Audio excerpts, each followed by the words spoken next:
asalaamaaleykum mbokk Mbour ku doon werante boo gisee lii xam ne mbir yi sotti na Mbour a dit oui. Mbour a déjà gagné. Mbour a dit oui 2 fois. Oui pour un second mandat. Mais surtout oui dès le premier tour.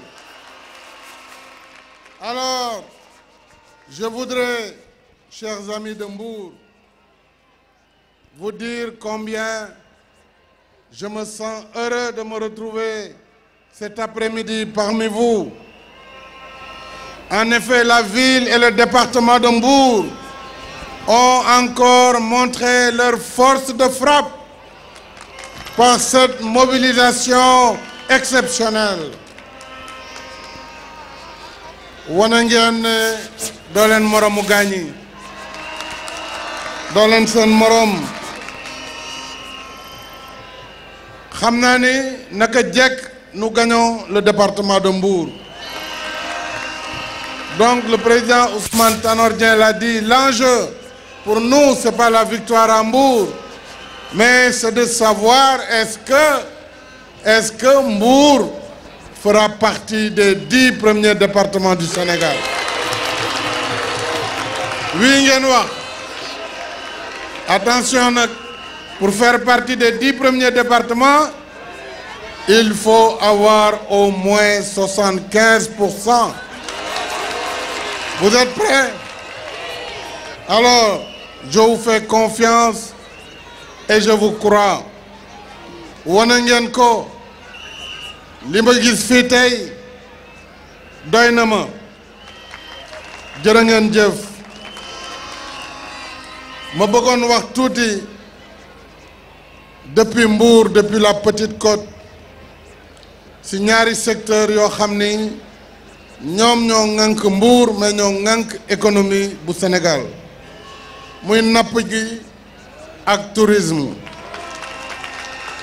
Secteur napp gi tey ji mu ngi utiliser plus de 600 000 acteurs juróom-benn téeméeri junni acteurs yoo xam ni ak seeni njaboot boo koy xool daanaka Sénégal la.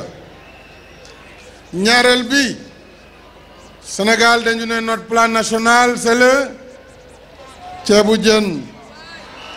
ceebu jën nag ku ko wax da nga wax jën te jën ku ko wax da nga wax mool yi wax pêcheurs yi bu dul woon yéen kon Sénégal du am ceebu jën.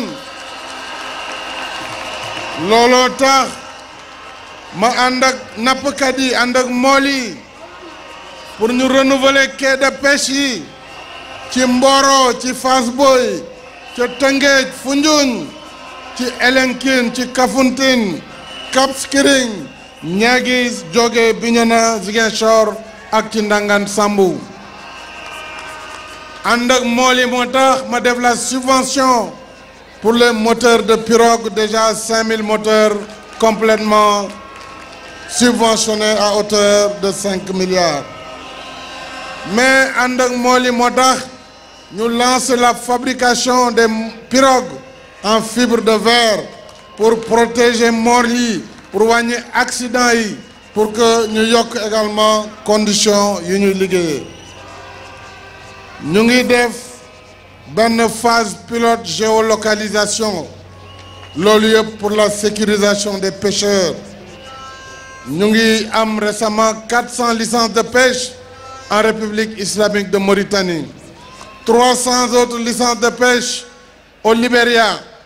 kon duma ànd ak yéen rek ci Sénégal mais partout ci sous-région bi parce que suñu diplomatie maye na ko ñu ngi liggéey pour que moolu Sénégal fuñ ci mën a dem muy Gambie muy Guinée-Bissau muy Libéria wala Sierra Leone ba ci Mauritanie ñu mën a am un cadre de travail bu am solo. leneen li mooy ngeen xam ni atelier frigorifique yaa ngi ñëw muy usines yi ngeen xam ne itam lépp lu aju ci napp gi en termes de renforcement ministère de la pêche et de l'économie maritime ñu ngi ciy liggéey ak acteurs yi leneen li ma bëgg a wax ci lu gàtt mooy Mbour est un peu la capitale touristique du Sénégal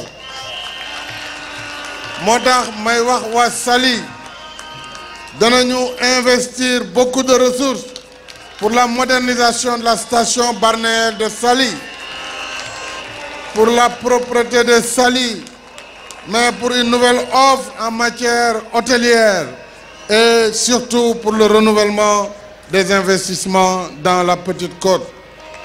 Pour loolu danañu liggéey pour voir comment booster afin que le secteur touristique rapporte plus à Mbour, rapporte plus au Sénégal. kooku aussi ñu ngi ci liggéey ñu ngi def l'aménagement de zones touristiques à Pointe Sarène, à Mbodiène, à Fatick, Foundiougne, Toubacouta, à Ndolet, à Kafountine et au Cap Skirring loolu yëpp en plus de l'embellissement de la plateforme de Saly Portudal.